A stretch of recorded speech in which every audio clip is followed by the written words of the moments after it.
What's up, Wastelanders? Boys and girls, prepare to be astounded, bedazzled, and otherwise stupefied. You talk a lot. Sound funny when you talk like a stupid human. I am online once again. Tremble, world, before my electric heating coil of doom.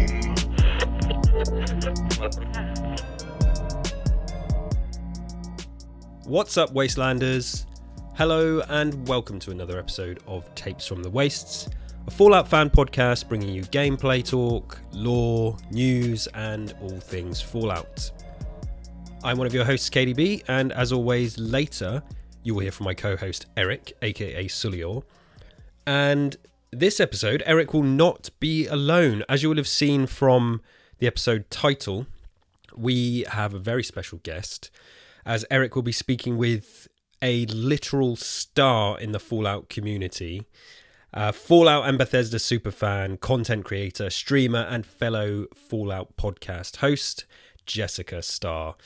Jess joins Eric to talk about how she got into Fallout and discuss camp building and all kinds of things. And yeah, what an absolute honour it is to have Jess on our show. Yeah, I feel like I've personally been listening to the Fallout feed for years now, and it's awesome that worlds collide and she has joined us for an episode here. So do stick around for that interview, which will be coming up soon. It's not going to be a long intro from me today. As always, thank you for listening. Welcome, everyone. I hope you're enjoying the summer. If you're in the Northern Hemisphere, did I get that right? Yes, summer in the Northern Hemisphere. Here in the UK, we're having a very broken summer, and I am going to talk about the weather because I've mentioned it before. The weather is a topic here in the UK. We have weather. Weather is different all the time. When you see someone that you haven't seen for a little while, you talk about the weather. When you see people at work every day, you talk about the weather because you never know what to expect when you leave the house. We are obviously in the middle of summer right now, and we've just kind of come off the back of a solid, pretty much 2 weeks of rain, which has been pretty crap. But last year we had a drought and we had a hosepipe ban and my garden died. And yeah, so I'm actually not too, I don't mind a little bit of rain through the summer rather than just 3 to 4 solid months of blistering heat and sunshine. I do like the sunshine. I live by the coast, I live by the beach, it's lovely, but I'm a very hot person, and I mean that in temperature wise, and I don't like too much heat. I don't like not being able to cool down. So it's still quite warm today. It's a nice bright summery day. The rain does seem to have passed, but I know it's coming back. We've still got more rain on the way. So yeah, whatever the weather is where you are, I hope it suits you today, and thank you for listening to the podcast however you're listening to us. So Fallout. Yes, Fallout. No big news in the world of Fallout. We are obviously in the middle of the season for Fallout 76. Well, I say middle. The season is trucking along. But in terms of Fallout news, now, nothing really. So I'm just kind of on standby for news about the TV show. And there has been some more leaks. There's been some more set leaks, and we don't discuss them here. We mention that the leaks exist. We don't talk about them in detail about what they show, because I appreciate that there are a lot of people out there that would rather not be spoilt, and leaks and internet leaks, yeah. I try to avoid them as much as possible. I think these days, if you want to completely avoid leaks, it's next to impossible unless you don't use social media at all, and muting terms and things like that on social media doesn't work. The stuff always finds its way through, even through YouTube thumbnails. I've often been spoilt by things on my phone. I have an Android phone, and you can do this thing on the home screen where you swipe left and it brings you up like the Google News feed, and you get recommended news and recommended links there. I've been spoilt by things through there with images and headlines. So yeah, there's kind of no escape. So I do my best to try to not get spoiled, unless it's something in particular that I want to spoil myself for purposefully, which is very rare.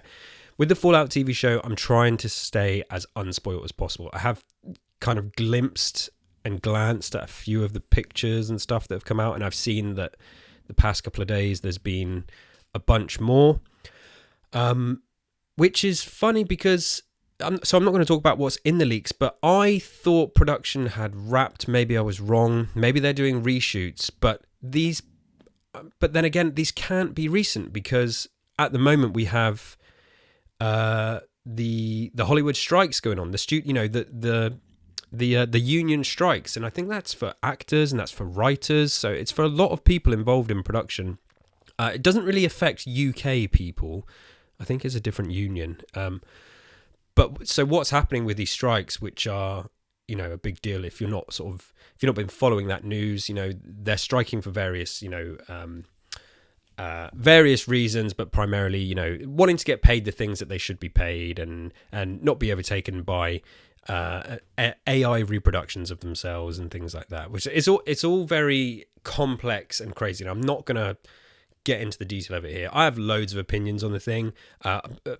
First and foremost, I think striking is a good thing, and I'm glad they can do it. Strike, that's fantastic. What it does mean, though, is that productions for things get delayed.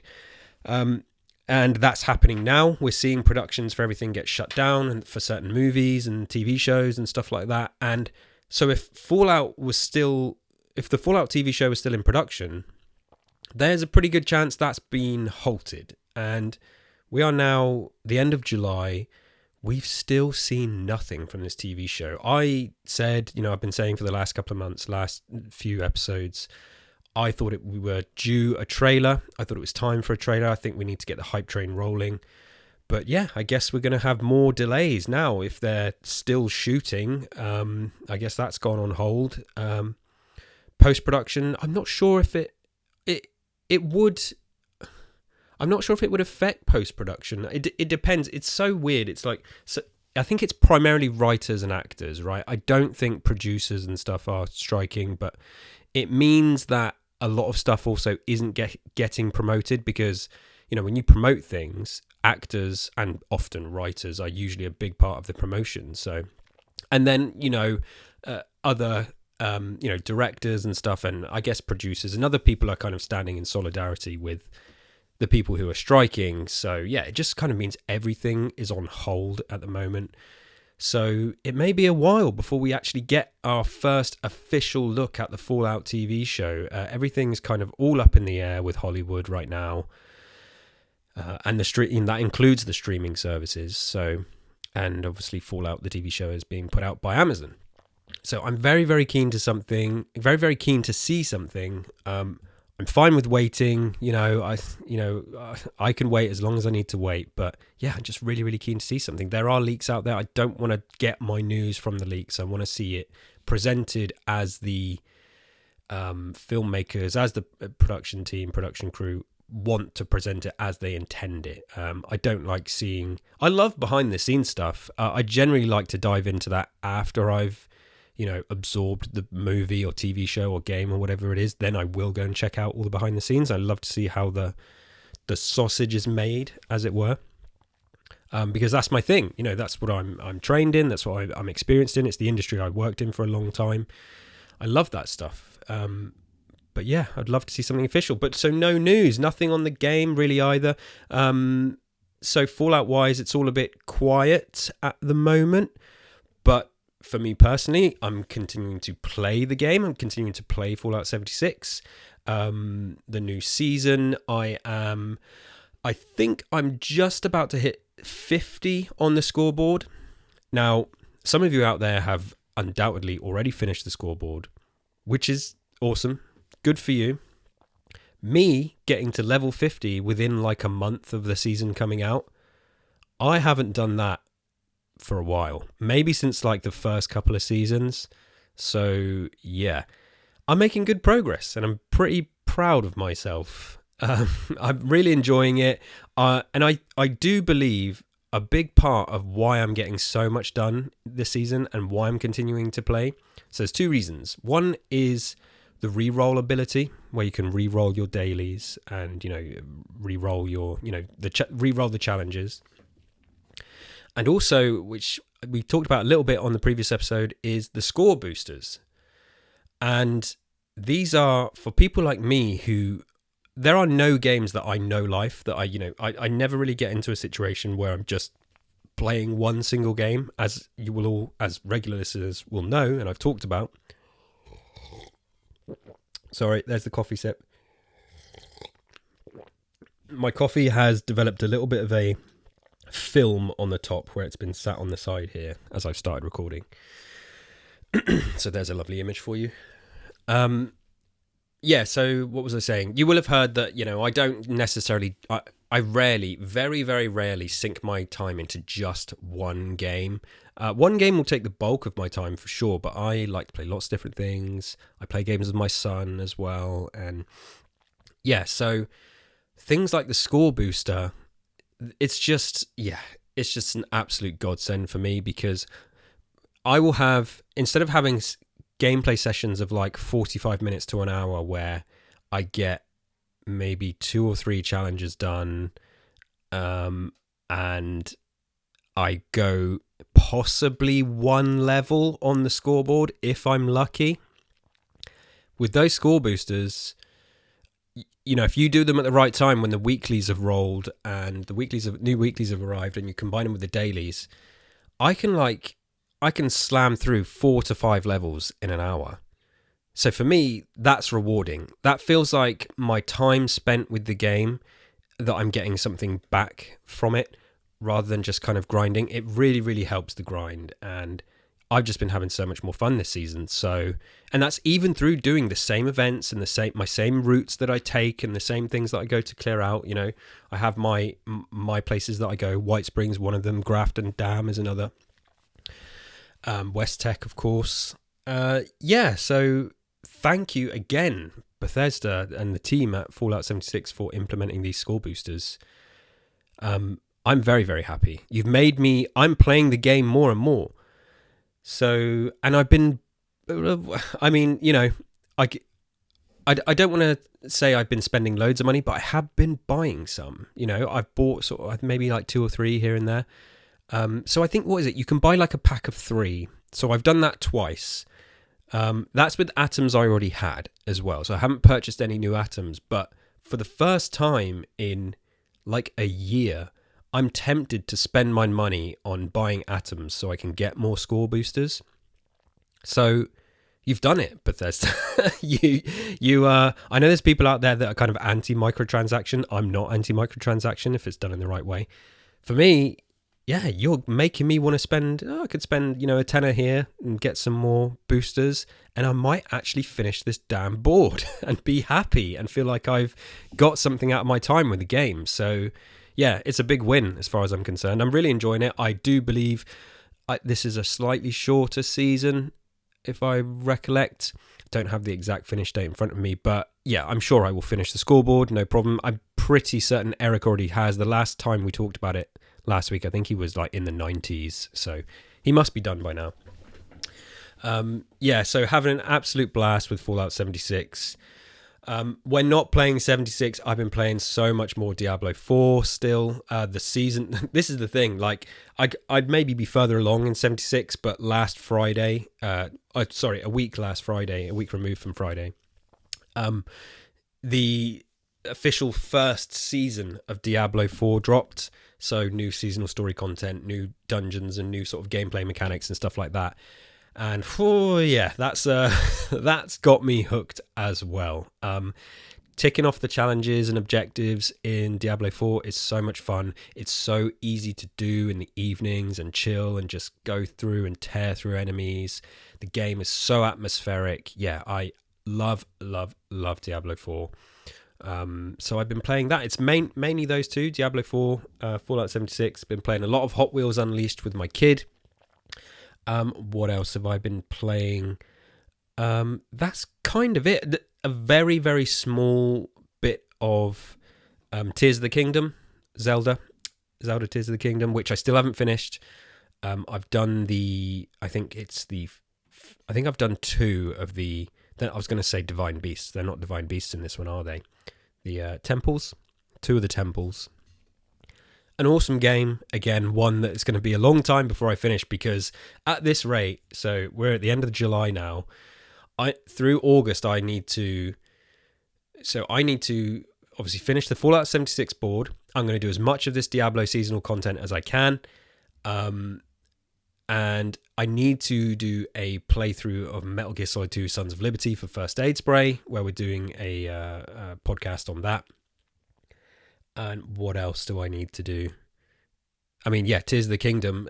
Like I say, I'm not going to finish it because we're going to be pushing towards the end of August at that point. And then, of course, big Daddy Bethesda drops us a new present at the end of August. And that is Starfield. I still cannot wait, guys. I'm thinking about it most days, which I know it's so incredibly sad, but I'm thinking about it most days. I've got a lot going on in August with work. I have some time off of work next week, but I'm mainly spending that with my kid because, it's the summer holidays. He's not at school. So my wife and I have to juggle our time off work. And yeah, so I'm mainly with him next week. And yeah, I got to cram so much gaming time in that I'm back to work, lots of work to do. And then before we know it, Starfield is going to be here. And come and check out the Starfield Sandwich podcast. Eric and I have done a couple of episodes of that. There is more coming. We've got some Starfield wish list stuff that we're going to do. And I think we're going to put an episode out for that in the hype and lead up towards the game's official launch. And yeah, so come and check out Starfield Sandwich podcast. And yeah, that's about it. That's it for Fallout news or lack of news. That's my gameplay. Still cracking on, still loving the season. I hope you are too. Come and interact with us on Twitter. Let us know how you're finding the season. If you've already done the season as well, are you still playing? Are you playing Diablo? Come and talk to me about Diablo.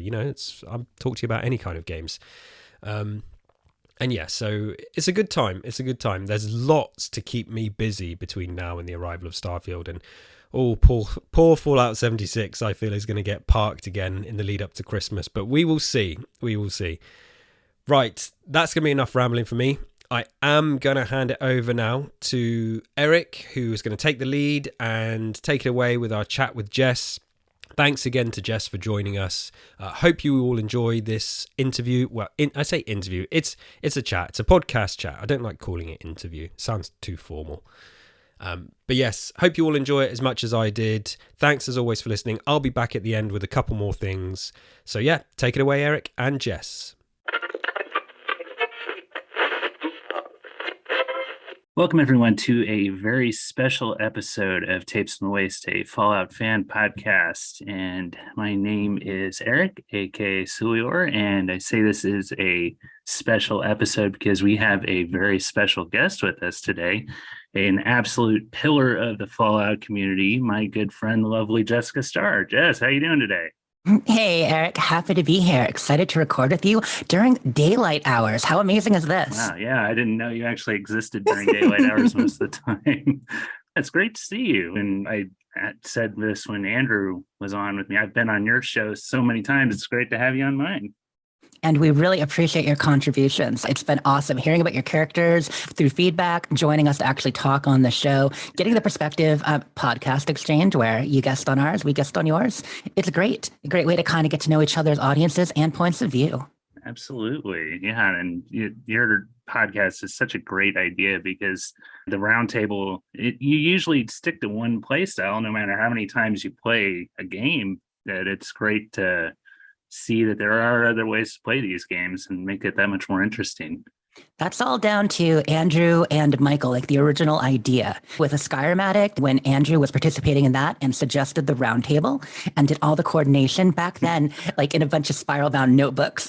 We were just kind of figuring stuff out, and he got the roundtable started, and it was awesome. So then, of course, he brought it to the Fallout feed, and it's become a staple for us and a great way to keep people involved. Yeah, and then I discovered you guys, of course, through That Fallout Show podcast, and it's been great ever since. So I kind of like what you guys do. First time you guys have a guest on, I'd like to see what got you into gaming and what got you into Fallout.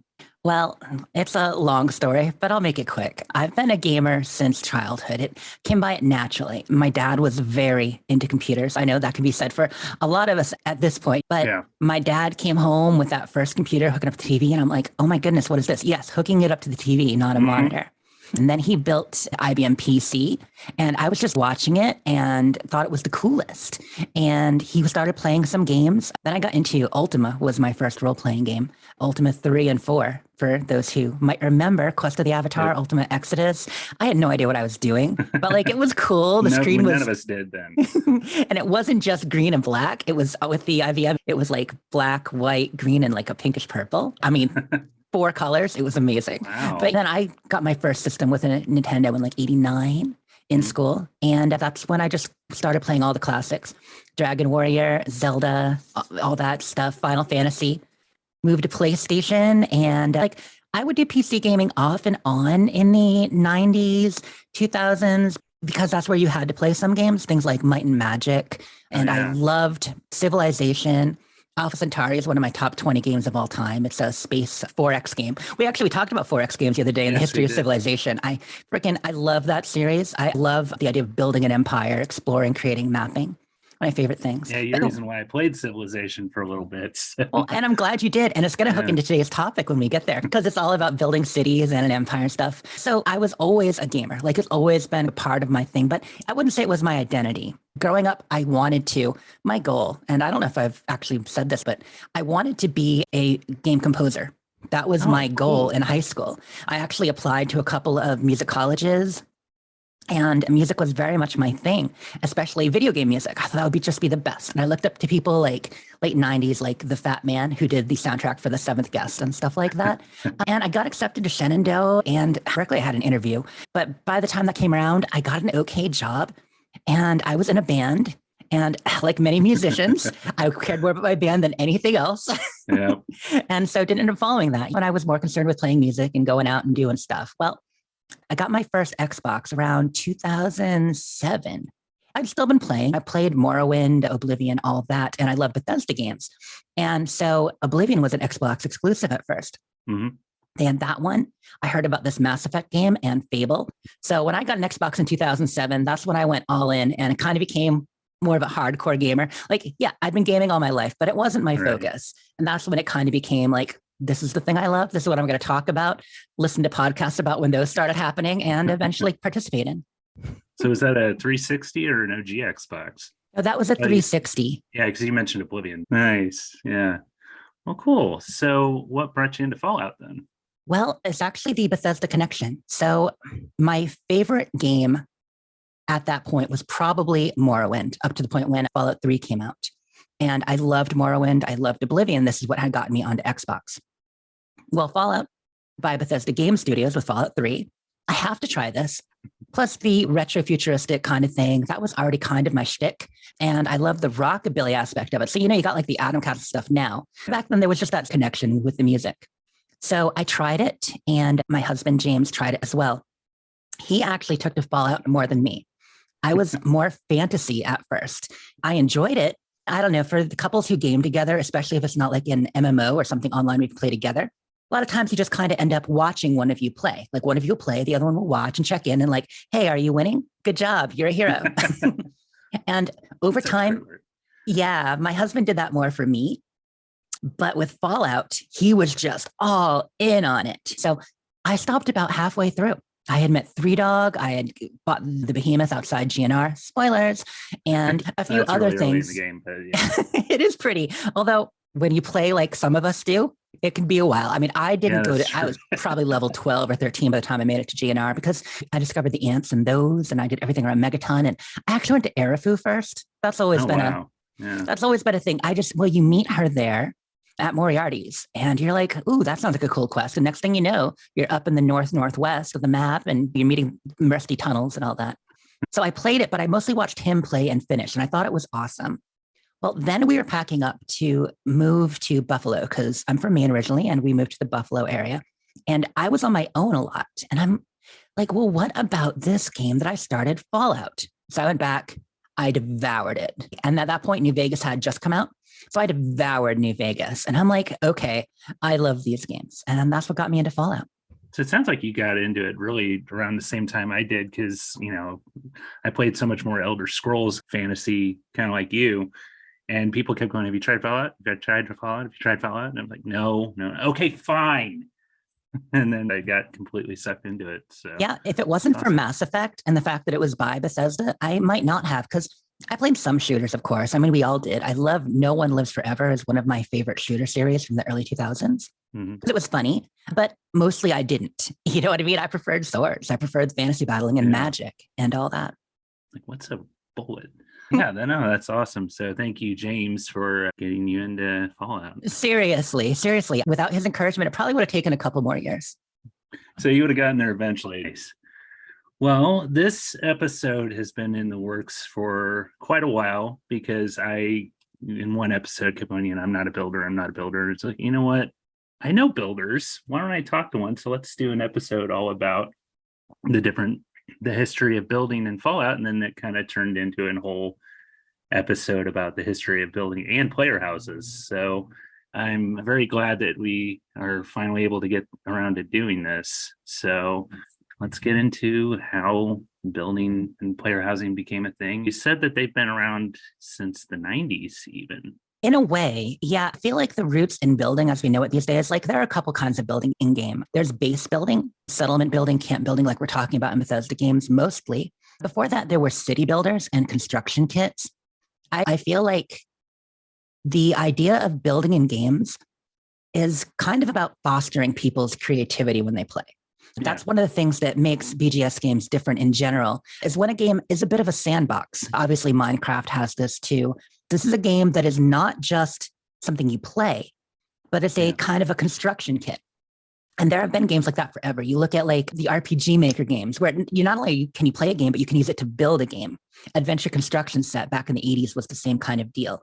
And I feel like that became even more of a thing in the 90s, when you started getting, like, there was a game called Castle or Stronghold, I forget, but you would essentially build a castle, and it was a base defense. You would build up your castle and defenses, and then waves of the Pictish would come in and try to knock it down. Kind of like tower defense, but essentially you're building a base and able to express your creativity because you can do it however you want, but you also did it with game mechanics. That blending of the two makes it exciting. I feel like some of the most fulfilling building is when it's like built and it gets tested, like you're building defenses. That's really a good time. Yeah. So, I need a story to kind of keep me going in a game for the most part. Like I can play those games. Like I played a little bit of Minecraft. I played a little bit of Animal Crossing, things like that. But usually I need at least some sort of story to keep me hooked, which is probably like why I still play Stardew Valley every now and then, because that does have a little bit enough of a story to kind of keep me interested. And a good gameplay loop too, because you're making money. So there is a gameplay reason to build and grow and set things up.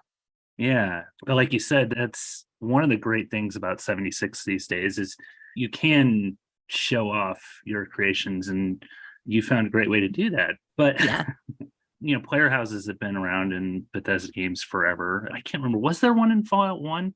So no, the way I look at it, like when I talk about the BGS difference, I'm talking about the way that they integrate gameplay and homes and construction all together. It's a place where you live. It can be your defense. If you go way back, it's a place to also display things. The fact that in Bethesda games, since all items are movable, storable, droppable, all that, you can actually decorate your house, whether it be cheese wheels or whatever with stuff you find in the game. So the only other thing I want to mention before we get into Bethesda specifically is I think the first game to really do it in a way that affected a lot of people was in the first major MMO, Ultima Online. Okay. I don't know if you played that, but you could actually buy plots of land in Ultima Online, and you could set up your bases. Yeah, they were little blocks of squares. It was top down. It wasn't 3D really, but it's like 96, 97. Like, oh, wow. Yeah, this is like way early because Ultima Online was big before EverQuest. And so they integrated gameplay and building, and that was kind of the root of it. So then Morrowind came out, and Morrowind is what got me into base building. I know that this might sound dumb because there was no building system until Fallout 4.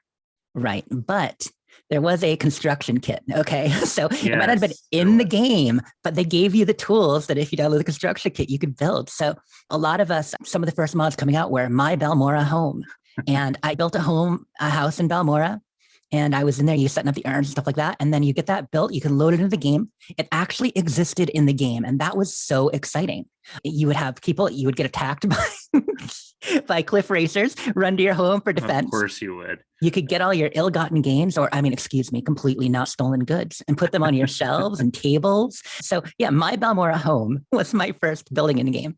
I'll be completely honest. I didn't even realize that there were player homes in Morrowind until you mentioned it to me. But I did the Morrowind retrospective with Tamrielic Adventures not too long ago.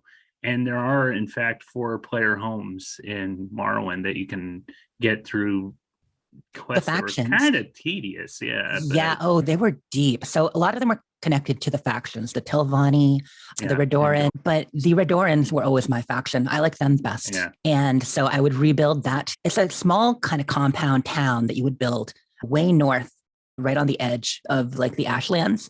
Okay. But it was a great house. So yeah, I had that, but the mods were where the housing was at because mods were already ahead of Bethesda in that aspect. I love that Bethesda encourages people to go and make these mods because, they honestly have gotten some of their ideas from these. But yeah, I love how much Bethesda embraces the modding community. They really do. That's built right into the engine and something that they consider from the beginning. And it makes it so much better for modders. Admittedly, it also makes the engine a little bit more delicate and have more moving parts, but worth it. So in Oblivion, it's funny. I was talking about this with a modder the other day that Oblivion gets less love from the modding community. Partly it's a little bit more locked down. It has some, especially back in the day, had some memory issues. And being an Xbox first game, like on Xbox, you couldn't obviously add mods at that point. So it was only on the PC section. But they did give you as DLC player homes. I think they started to recognize the value and how much people were liking this already. And, the fighter stronghold was so good. Unlocking those wings, the mystery, displaying your armor. That was great. That was great. And then there's the thieves. There's like an underground pirate ship. That was great. But that was my real first experience with player homes was with Oblivion. And you had to do a lot to be able to purchase them, and you couldn't really customize them that much, but still it gave you a nice place to rest and recuperate. And then there was the one in particular that had a quest along with it in Anvil, which was great. Oh, I love that. Yeah, the ghost house. Yeah, that was a fantastic house. And of course I had that one before Stronghold because it wasn't DLC, it was in the base game, so most of us found that first. I think I got the DLC. I didn't have my own copy of Oblivion at first. I played it off of a roommate at the time, but I did get the Xbox magazine that had those player home DLC on a disc. Nice. At the time. So, you're welcome, John. But not that he probably ever played it. He only played Tiger Woods. But yeah, it was great. That was my introduction to Bethesda in itself. So, and how can you not just get lost in Oblivion? Oh, we've talked about it, but the faction writing, the writing of the guilds and the guild storylines, they are in every way an equal of the main quest. Absolutely. People have lauded the Dark Brotherhood forever, which is funny. It was the last one I tried. I have trouble being evil in games. I have trouble making those choices. I deliberately avoided the Dark Brotherhood for my first 2 Oblivion playthroughs. So we started Oblivion, 2006? I started on Xbox 2007. And I 100%ed it finally in 2017. So it took me 10 years to get those last couple of achievements because I had never done Shivering Isles and I had never done the Dark Brotherhood until it came out Xbox back and pat. That was 2016 or 17. I finally finished those. Oh, Shivering Isles is one of the best parts of the game. It was pretty cool. That Feldu addiction quest though, that turned me off of it for a little bit. I had to go back and I took a break from it at first because, oh God, that was frustrating. Addiction in games is a bitch. Yeah. My girl in Fallout 76, it may surprise no one to know, got addicted to alcohol right away. And I didn't find Addictol, because back then it was very rare to actually find it in games and vendors didn't seem to have it for 2.5 months. I was constantly in my Pip-Boy, my tongue out. I was I need more. Okay, fine. Here you go, Jess. But yeah. No, I took the part card that keeps you from getting addicted very quick as soon as I got hold of that. Smart. Very smart. But yeah, so that's Oblivion. Love the quest lines there. The story is so deep, the writing.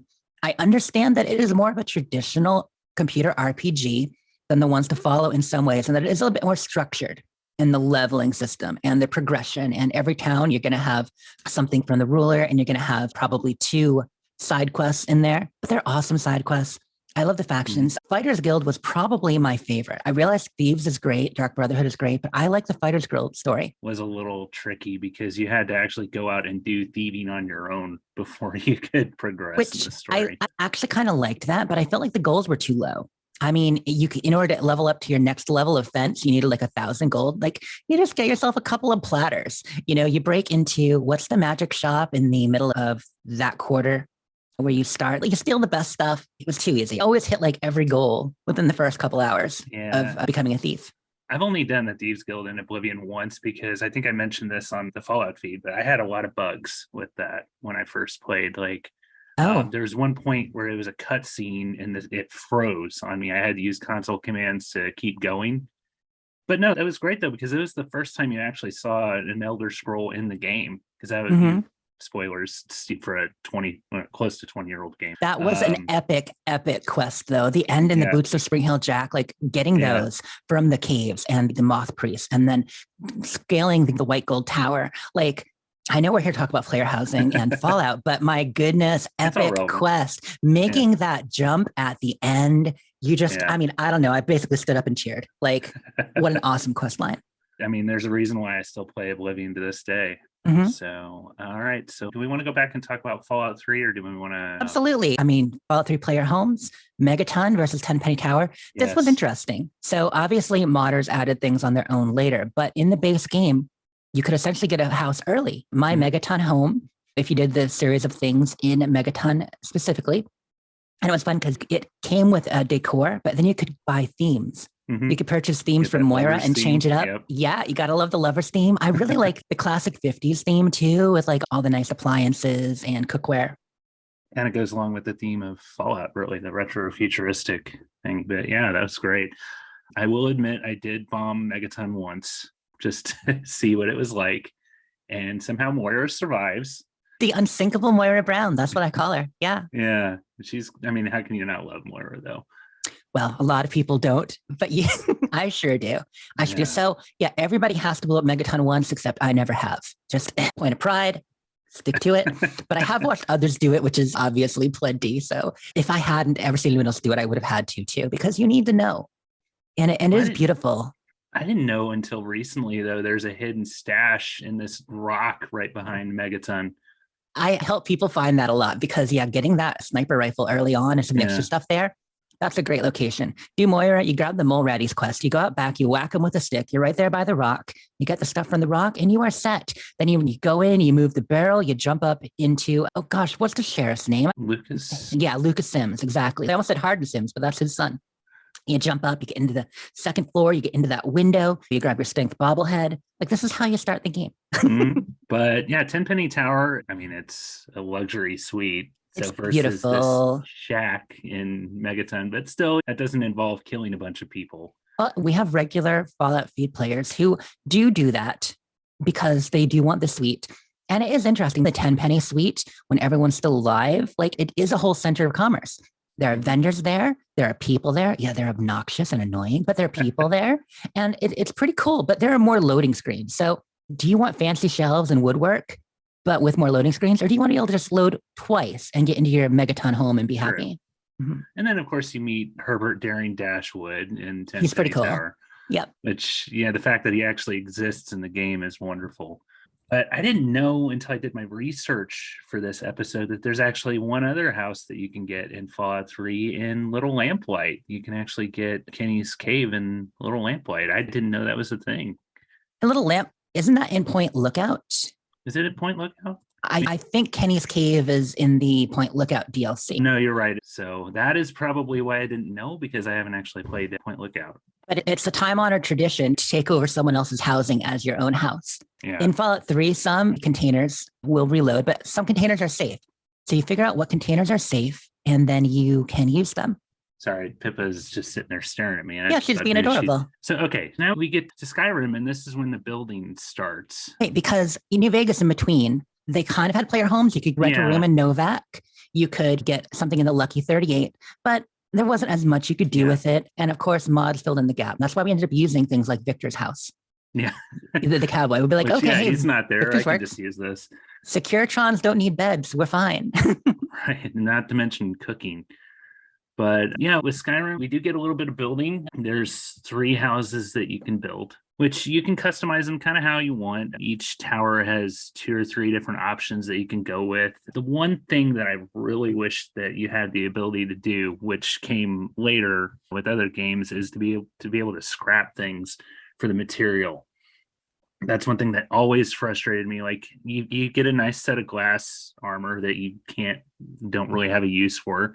Scrap it, use that glass for windows or something like that. Steel sword, use that sword to make some nails. But unfortunately, we didn't really get that. But still, it was a really cool addition to the game where you can actually build your own home. Heard Ayla bitch about the spiders or whatever that are around.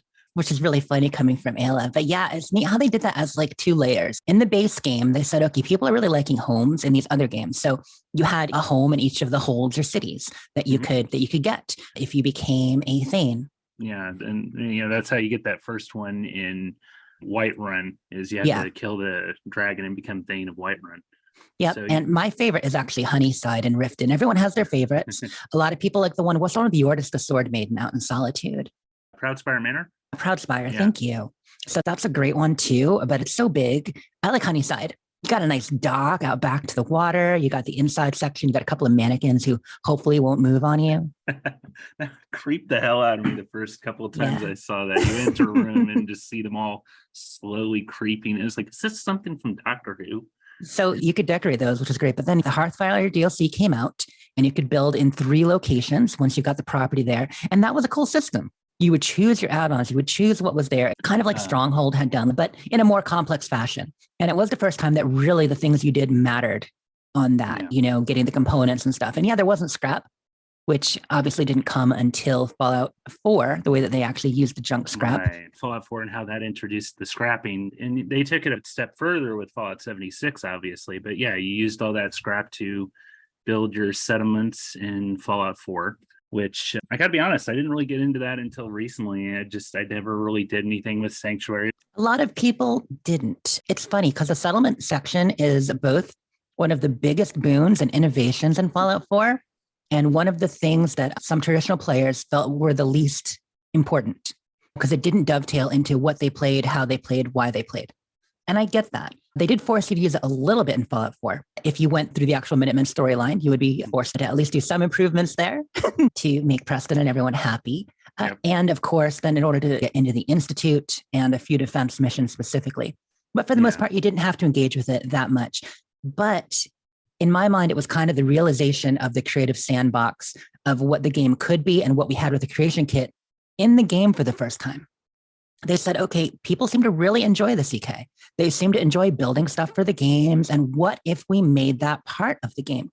Tower defense games were also getting bigger than they had been, for sure. I wouldn't say really big, but base defense, tower defense had gotten bigger in the 2010s. So by the time Fallout 4 came out in 2015 compared to Skyrim in 2011, they were seeing more on that front. So I think they said, what if we made these tools so they were usable by every player and let them kind of fulfill that creative need? And so those of us who that's one of the reasons why we play games, we did. And like I said, it was combined with gameplay too, which is what makes it compelling. It's not just, oh, here I am building a hotel over in Sanctuary, like for nobody to actually stay at. Like, okay, fine. But you could get settlers and they could have their own bedrooms there. You could give them jobs and you would be attacked regularly. Sure, the attacks are a little bit random until once again, mods changed that a little bit, but you had a reason to set up a defense. And so it became much more important and it really was a creative outlet for people. And that's where I feel like beyond the mod community, you got to see regular players who maybe were intimidated by the creation kit, but weren't intimidated by finding a workshop, pressing select and just experimenting, start to get these ideas for themes and such. Well, it's such a great thing to just like, okay, I just got done dealing with all these super mutants and a Mirror Queen.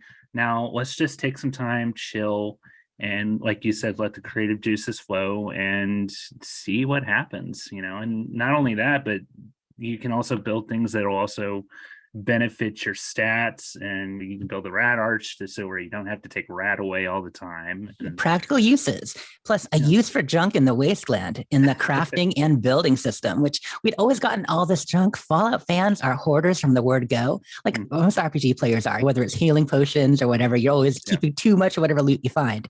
But in Fallout, especially in a game where everything is loose, oh my goodness, yeah, we would just stash that junk.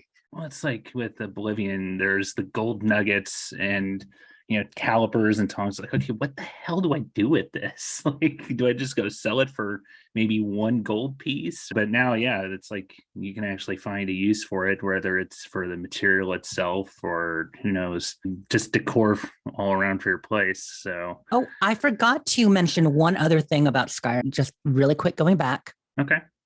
One of the influences in Skyrim that a lot of people don't know about from Todd Howard's original notes, he actually envisioned the base building system earlier for Skyrim, which was partially added into Hearthfire.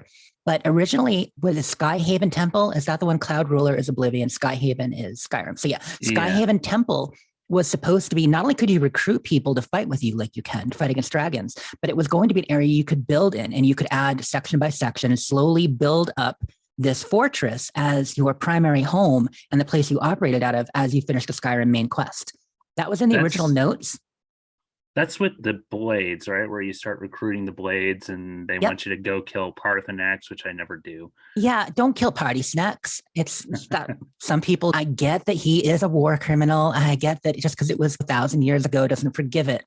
So it's funny. Oh, I was reading a meme recently where people were talking about this person will sacrifice followers for a Daedric ruin, will slay this many people to get something back, but they draw the line at killing Party Snacks. And it's like, I know dragons are animals, but it's kind of like you're not going to do a quest where you're going to hurt a dog, and you're not going to do a quest where you hurt Parthenax. It's just how it is. This one speaks in different languages. And that would have been cool. That it was part of the original plan. Yeah. And that would have been great. I wish it had of, actually, I can't say that. Skyrim is fantastic the way it is. Everything came out well, but what a great idea. And the fact that he then brought it forward into Fallout 4. And now you saw how excited he was and the whole team was to talk about the base building system during that first E3 presentation for Fallout 4. Yeah, man, that would have been great. But yeah, I mean, sure, yeah, the game is great. Maybe they just didn't have the ability to pull it off the way they wanted to at the time. That's probably a bit much for the engine. Yeah, I would imagine. So we've pretty much wrapped up with Fallout 4. Although there is the part with Nuka World where it kind of repeats itself only from the Raiders' perspective, and Shank becomes the new Preston Garvey, except he sends you to kill everybody instead of helping. But yeah, that kind of leads into 76, where you just kind of let your imagination go even more wild with what we got now. So I've watched, I don't know how many of your everything camps, and just the things that people think to do, let alone be able to pull off. I don't know how they're able to do some of this shit. It is such a toolbox, the build system in 76. So some people really got into that expressiveness in Fallout 4, like we were talking about, and we're already sharing some amazing things with items added by mods and stuff like that. Well, you get into 76, and Bethesda they trimmed it down. They pared it down to a smaller area for building. And at this point, they were actually approaching it from a different perspective. I think less creative expression at first and more about survival, because the version 76 was a survival mode. And games like Ark were taking off, and a few others, Rust, and survival games were getting really big. And they're like, okay, we got the building, but now you're going to build small, tight. You're going to build something you can defend yourself from other players, from creatures, this and that. And so it was very much, it was taking what was the settlement system and focusing it on defense. But at the same time, they did bring a lot of things forward that were in 4, and they refined the menu. So it was a little bit better to use. I will go on record as saying I like the build menu and organization in 76 more than 4. And that said, as we've added hundreds of items from the Atom Shop, it is also a bit of a mess. It is a bit like going to an antique store. Yeah. Well, not only floor decor, but most of it's floor decor. It's like, why is the alien autopsy bed here? It's the word bed in the because it goes on the ground, therefore it's floor decor. Yeah, you were in that stream that I did where I counted all the items. Yeah, we had 550 items, and that was just before the last update where we got the Agua and the Blue Devil and a number of more items. My United Wastelanders debut, if you will, not showing off a camp, just being present and killing Insult Bot. That was great. In at my camp, I'm like, so Lior, but I'm building in this. But no, it was fine. His body went away after a while. It just spawned. We were good. I had been insulted by him so many times, and I'd had a little bit of a rough day around that time. So I'm like, yeah. Sometimes you got to work it off on InsultBot. I get it. Although, to be fair, I'm actually an InsultBot fan. I mean, the students of the Watauga High School Aerobic Club, they put a lot of work in on that guy. I didn't know just how fond you were of him at the time. Otherwise, I probably would have let it go. That's great. But yeah, so 76 building, right. So we got the tool set from 4, but with some refinements that made it even easier to use. And we had all the time in the world. Let's be honest, it was a slightly smaller community in 76 to start. And there wasn't a ton to do. I mean, I liked the original story and quest, and I love how lonely it was. But building a base became a major focus of the game for people who were there. Because not only was it one of the cool things you could focus on as you leveled up and got new plans, but you could show other people. And here lies, I think, the true genesis of the Renaissance in building. Because while you could make YouTube videos and share pictures about your settlements in Fallout 4, being able to build stuff and have your friends over, I mean, especially when a lot of your time in a social game like 76, when you're not doing events and slaying creatures and finishing quests, a lot of it is just chatting with your friends while doing dailies. And back then, just kind of hanging out at your camp. I've taken to that so much more lately. Like before, I just get my stuff done and get off. And now it's like, okay, let's see who's on. Maybe we can hang out a little bit. And yeah, it's been great. So taken to building quite a bit more lately myself, even though I'm nowhere near an expert as some other people are. But I like my camps to feel like a place I'd really live.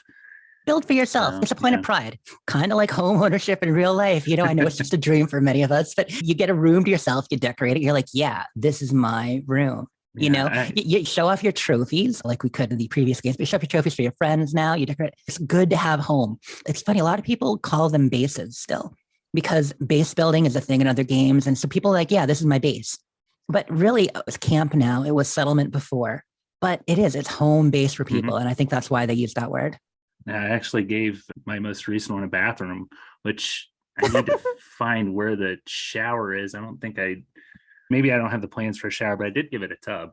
Your new place is right near a pond, so you can just dump in, wriggle around a little bit. I'm sure you'll still spell better than most of the ghouls out there.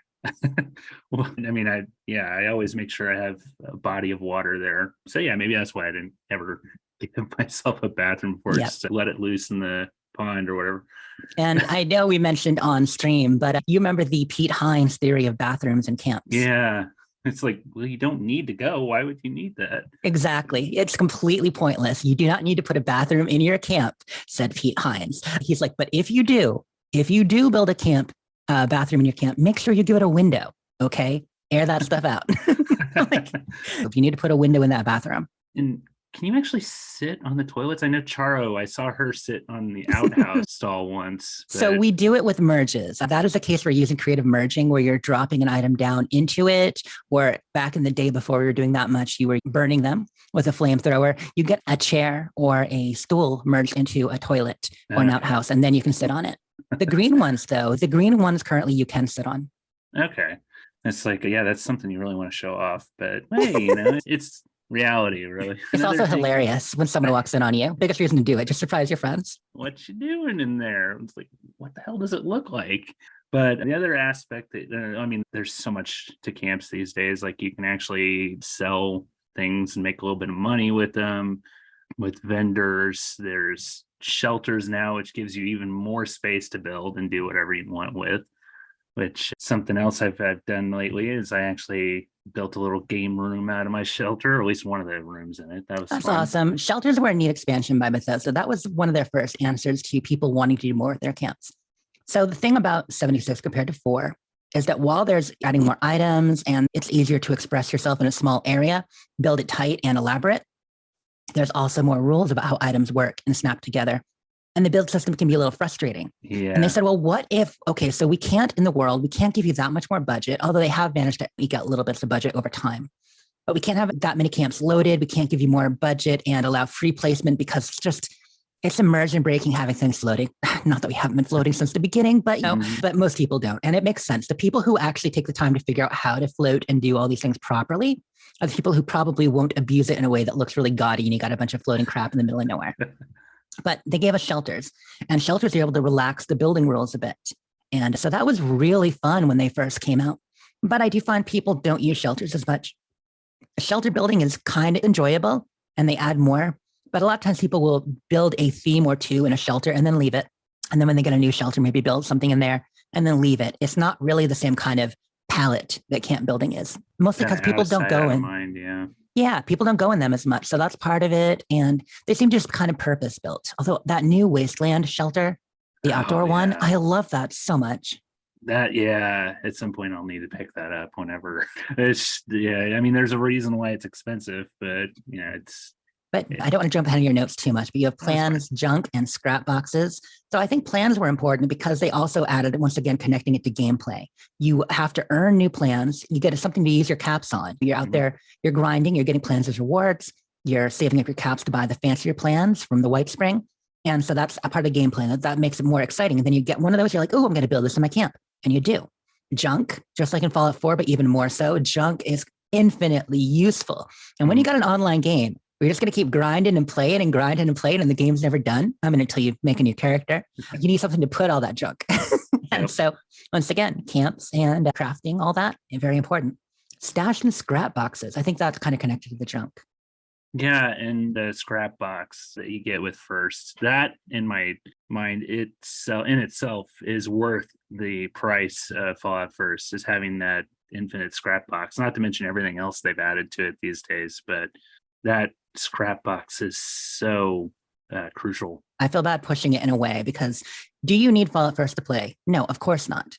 But if you're a person who plays regularly and you find yourself buying stuff in the Atomic Shop, that $15 you're paying for your Fallout First membership is you get 1,650 atoms a month as part of Fallout First.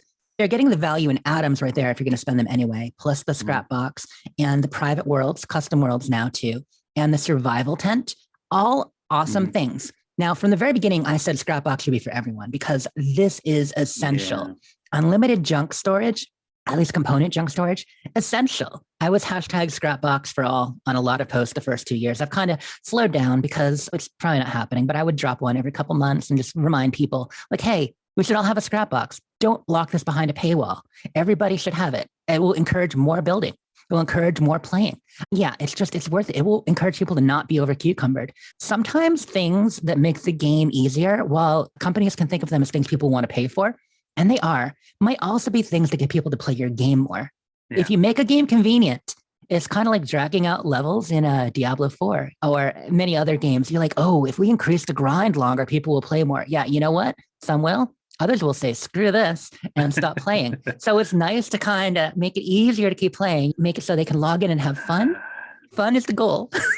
They got that idea also from ESO, because I'm pretty sure they did it with ESO first, where they've got the infinite crafting item bag.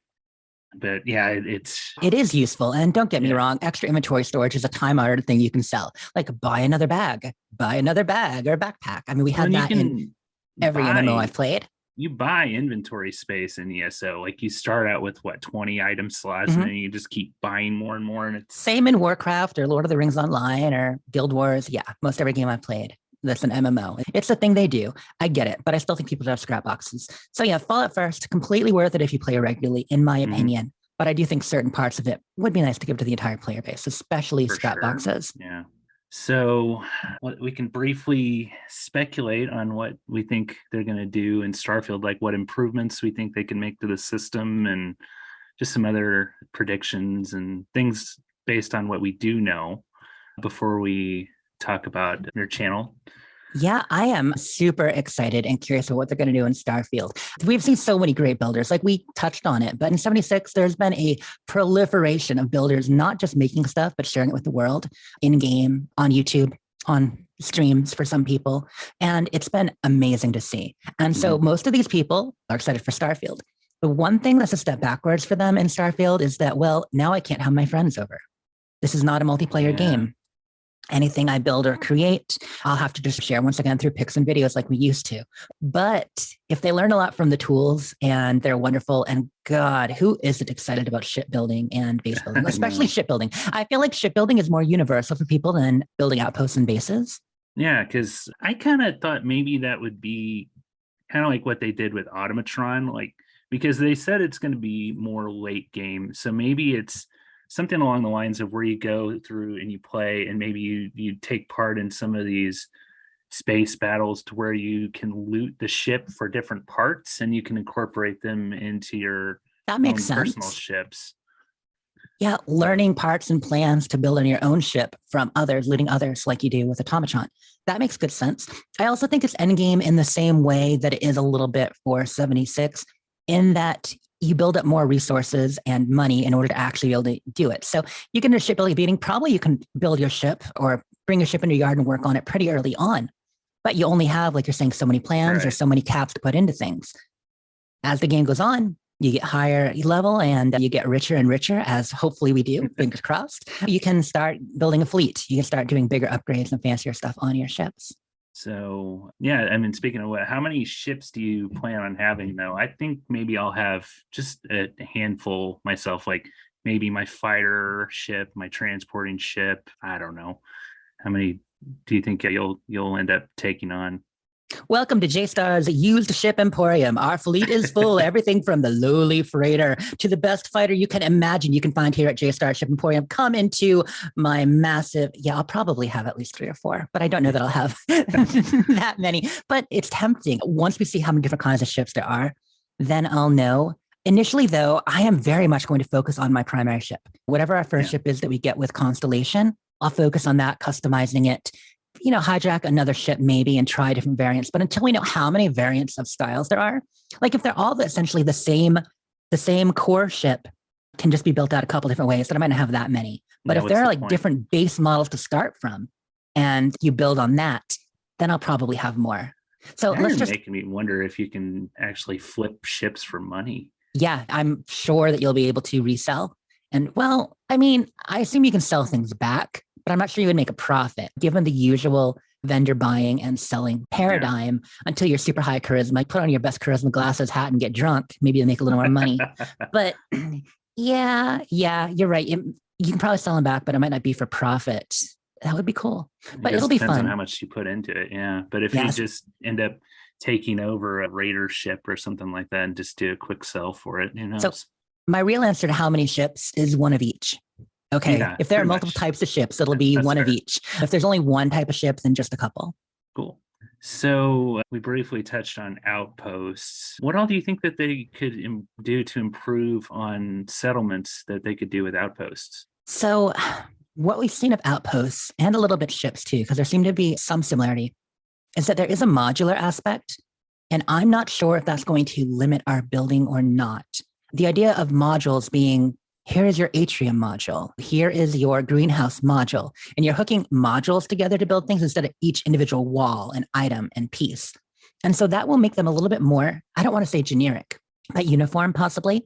However, if we unlock more styles and plans as time goes on and with mods, and there is some custom building, I think it'll have pretty much everything that 76 has ultimately. But we just need to get in there and find first how much individual item placement and unique structure build items there are.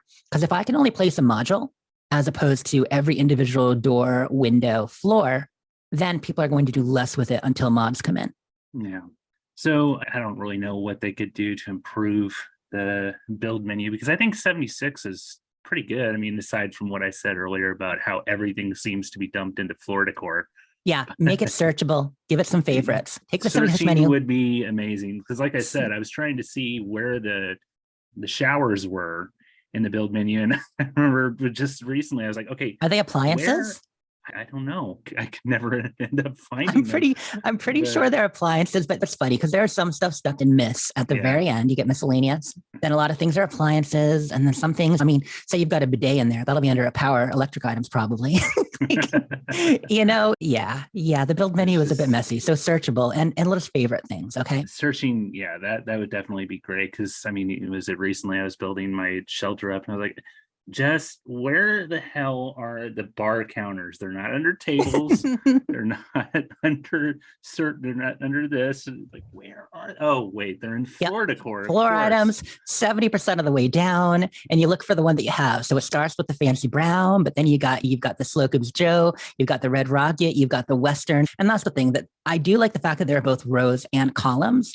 But the columns should be more specific because they hide things. And then having rugs have like what, 7 or 8 individual rows. I don't even know at this point. Yeah.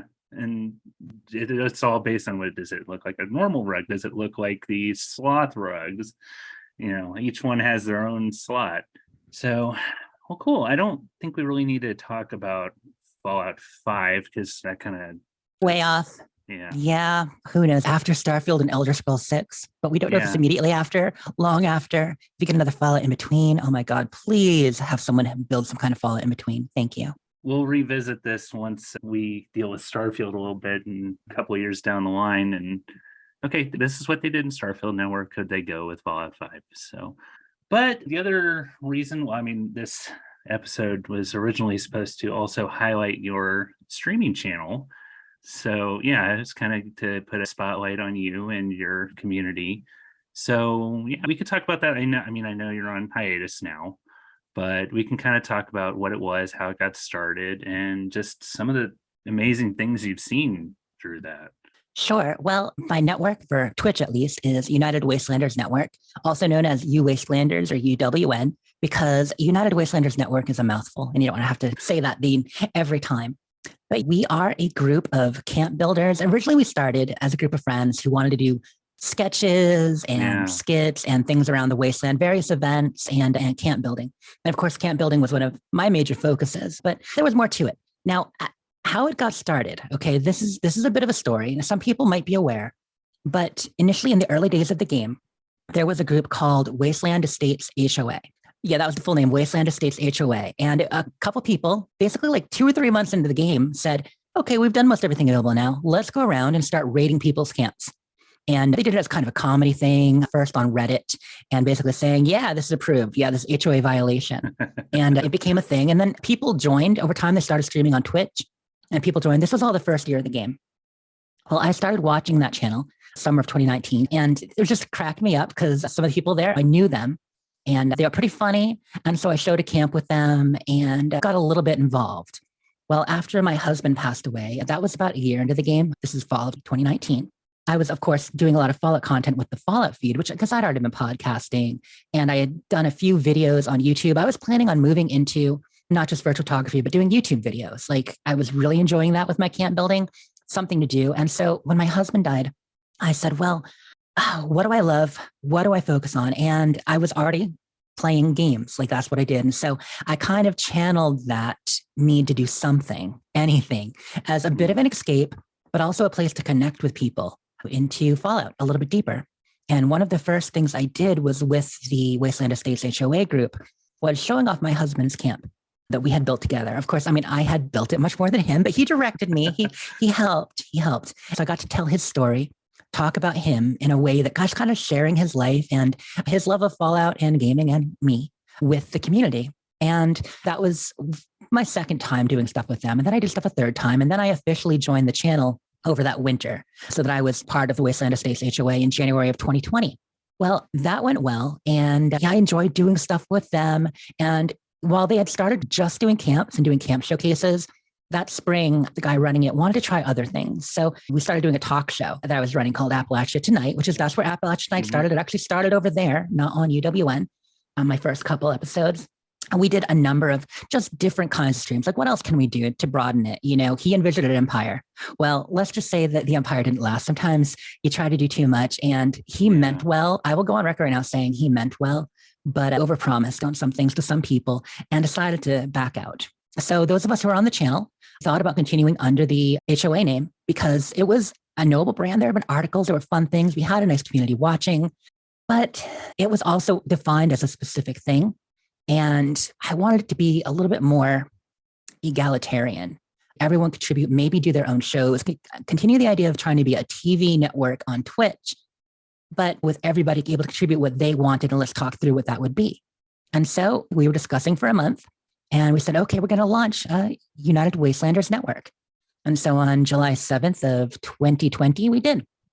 3 years ago now, we just hit our 3-year anniversary. Yeah. And at first, you guys might know some of these names. Obviously, you know Cherry Pixel, who was with us from the beginning. From pretty much the beginning of it, yeah. Some of those early sketches with Meds and Greg were hilarious. Yep. And Wasteland Medic and Greg. Hilarious too, yeah.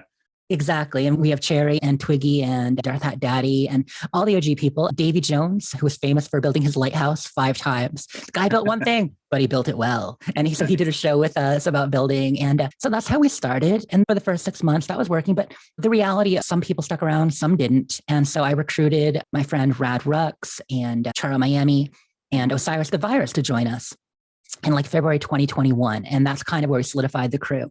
Shreds also was part of this group. You guys all knew Shreds, my bestie from El Gato Pub and stuff. She already had the pub going, but she was the photographer for HOA. And so she joined with us to start. And she was my primary streamer. She did more streaming than I did at first. Like I'd be on there hosting, but she'd be running the stream. Kind of how we did it at first. Because I had been podcasting and doing audio and video, but I hadn't done much streaming. And by about a year in, she wanted to focus on the Gato, which is fine. So I took over 100% at that point. And we just kept doing all our various shows. It was wonderful. The whole thing was born out of the teams wanting to do something and just express our love of Fallout and camp building, and then all these other things. And then summer of 2021, Greg, one of our founding members, he mentioned doing stuff with Meds and stuff like that. He was hilarious. He was kind of my backbone too. We bounced all these ideas off each other, and he was my biggest cheerleader. He passed such a great away. guy. Yeah, I didn't get to know him nearly as much as a lot of other people did, but he was always the nicest guy when I'd be chatting in the stream. So he was a true community builder in an interaction sense. You know, like I'm out there trying to build community on various networks, social networks, stuff like that. But he was great. He would just jump into your Xbox party, start chatting and say, hey, do you know this person? And invite them too. Yeah. It was occasionally awkward, but usually wonderful. He was a great guy, welcoming, funny, just wonderful. Yeah. So him passing away, that was kind of difficult. And at that point, Wasteland Medic had already been kind of leaving the network. So it got down to just like the 6 of us core for the next 2 years. And it's been great, focused on retro Fallout, doing the grind. I did the occasional Appalachia tonight. Cherry Pixel would join me as my co-host when she could, and any number of streams. It's just been a wonderful experience, and getting to really just meet all the players in 76 and show off their camps to the Twitch audience. I can't tell you how many people I've met just through being friends with you. And hanging out in your stream chats and everything. Well, thank you. I mean, it's all about making connections. That's why we called it United Wastelanders Network, because it was a group of friends originally, but also uniting people across the wasteland. Yeah. We're all Wastelanders and we're here to meet. And if my stream could be anything, it was a place where you could pop in and you might see people you knew. And that was great. People would come in for 20 minutes sometimes, just say, hey, chat, what's up, Kazamati? What's up to the various people? Mm-hmm. And it was just wonderful having people pop in and know they could see each other. And it stayed that way. The channel did well. We were growing over the years. Well, the second year, I slowed down on streams a little bit, a lot more the third year, and the audience was growing and it was wonderful. The thing is, some people have drifted away from 76. And while there are plenty of new players coming in, our game is doing well. I talk about this a bit over on the Fallout feed. We've added a good 5 million players in the last year. Yeah. Some of them stuck with it, some of them didn't. But your daily average is solid, new players coming in, but not as many of them have been gravitating towards the Twitch streams and camp building in the same way. So a lot of our OG builders have faded off. So that is among one of many reasons why I decided we kind of needed a break. I wanted to focus back on the podcast, maybe spiffy up the YouTube channels. Because I got to tell you, when you're doing stuff 3 times a week for stream plus podcasts and other things, you start neglecting some of your other creative activities. So yeah. When's the next poem video? It's been a year since I did one of those, right? Video game poetry, my poetry channel. That's something I am so passionate about, that idea. And I have footage for probably, I've recorded a lot of footage for videos that haven't gotten made. So long story short, we are on hiatus for now, wound down the channel, your girl taking a break, and just big thanks to the ops who were there from the beginning, the ones who joined as it went on, and all the people showing camps. In the end, we showed over 400 camps. That's amazing. Yeah, over the course of 3 years. It was a lot of streams. We'd average 3 camps a night. And I have pictures of almost all of them. So I've got a lot of pictures. It's wonderful. It was the best time and a great way to meet people, like you said. And there's still that out there. The 76 Fallout community, some of the faces are changing, but it's still vibrant. You still have people like Renee out there doing it. My girl Scully, her show, The Atomic Stop, originally Atomic Shop Anonymous. So a little bit of history there. Do you mind if I digress for a second? No, go ahead. So she and Trizzle Plays were doing a show over on YouTube called Atomic Shop Anonymous to just talk about what items were in the shop this week. And it was fun. And I was a big fan. And I told them, you guys, you got to come on my show, Appalachia Tonight. Okay. So I had gotten them booked and ready to go. And we were going to make a thing out of it.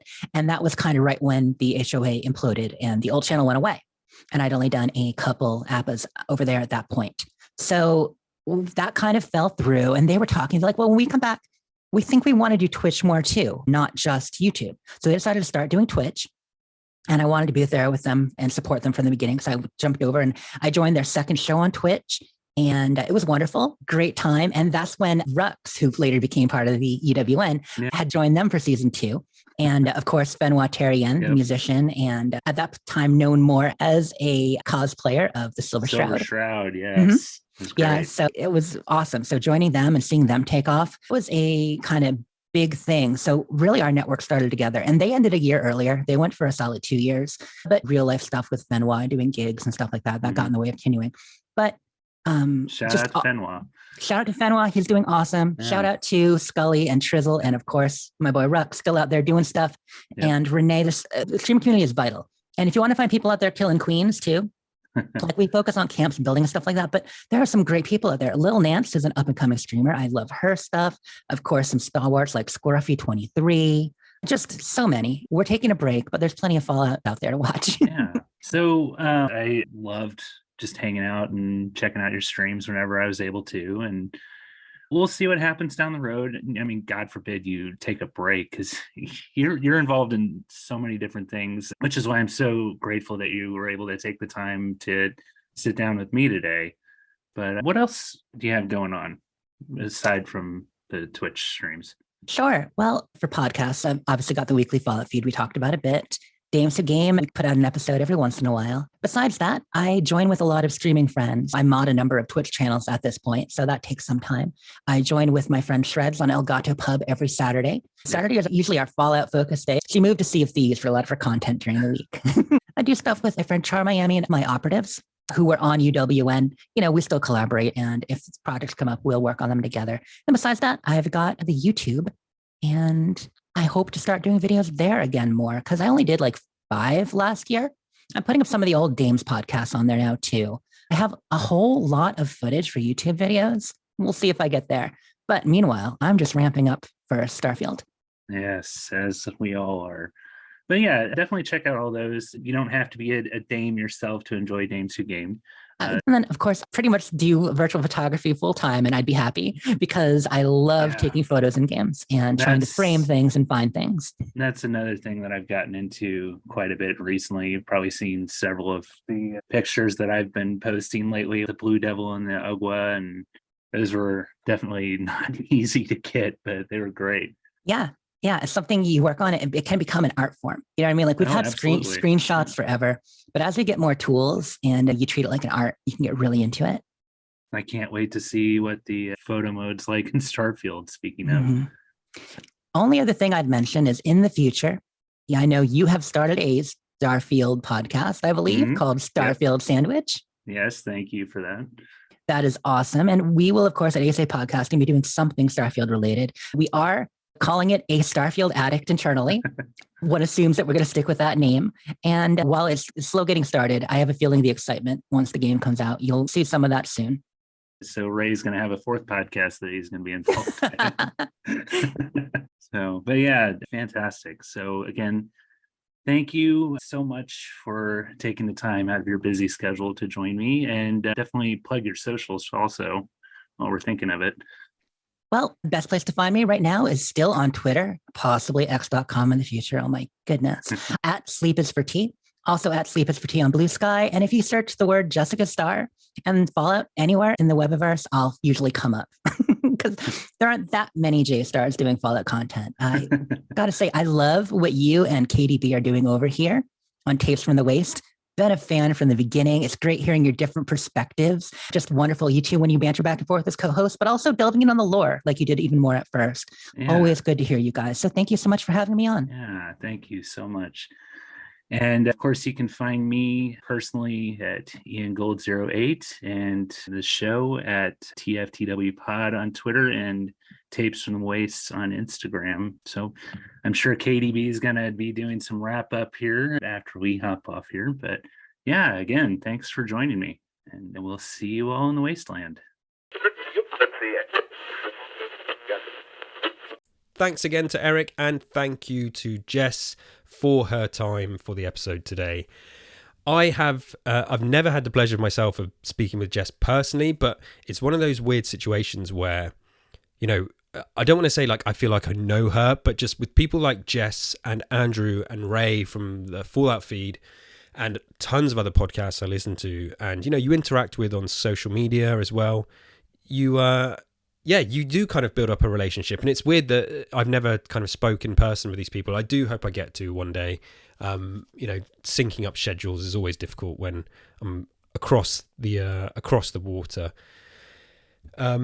But yes, it's awesome to have the Fallout feed and Tapes from the Waste join forces once again. Andrew obviously joined us for the Fallout Shelter retrospective, which was a huge episode and an episode I loved. Eric had a lengthy chat with Andrew about Fallout Shelter there. So it's awesome to have Jess join us to talk building and all things Fallout. And maybe we'll have Ray one day as well. I know there's lots that Eric and myself and Ray could talk about, you know, when it comes to No Man's Sky and Fallout. So yeah, all endless possibilities and dreams, which I do hope come to fruition one day. But that's it for this episode. Go and listen to the Fallout feed, I should say. If you haven't already subscribed, listen to the Fallout feed. Come and join us on social media as well at TFTW Pod on Twitter. That's for now. Who knows? You know, Twitter is an absolute riot right now. You know, I kind of say sarcastically. I don't know what's going on with that website. It's kind of horrible to use. Yeah, I'm sure if you're on it, you know what I mean. But we're still on there. We are on Instagram, we are on YouTube. Come and find the links, all in the description as always. Come and interact with us. We want to speak to more Fallout super fans. We want you to get involved with us. And yeah, let us know what you want to hear from the show. We do have more lore stuff coming soon. I've got my next lore batch, batch of lore episodes kind of scheduled in, I should say. There is stuff that we want to do. So that is coming. We've turned into kind of a more of a variety Fallout show, which, you know, I'm fine with and I enjoy. But if you want to hear more of a certain thing, come and let us know. Come and give us a review on Apple Podcasts and a rating on Spotify. Yes, we always appreciate the love from the listeners. Yes, and I'm gonna leave it there. Thanks as always for listening. Subscribe on the podcast feed. Subscribe on YouTube if you're watching the video. And we will see you all very, very soon. Who knows, by the time the next episode comes out, certainly Starfield will be even closer, but we may have finally that elusive trailer for the Fallout TV show. Yeah, there's going to be a lot to talk about there. Thank you, everyone. Always a pleasure. Until next time, stay safe out there, Wanderers.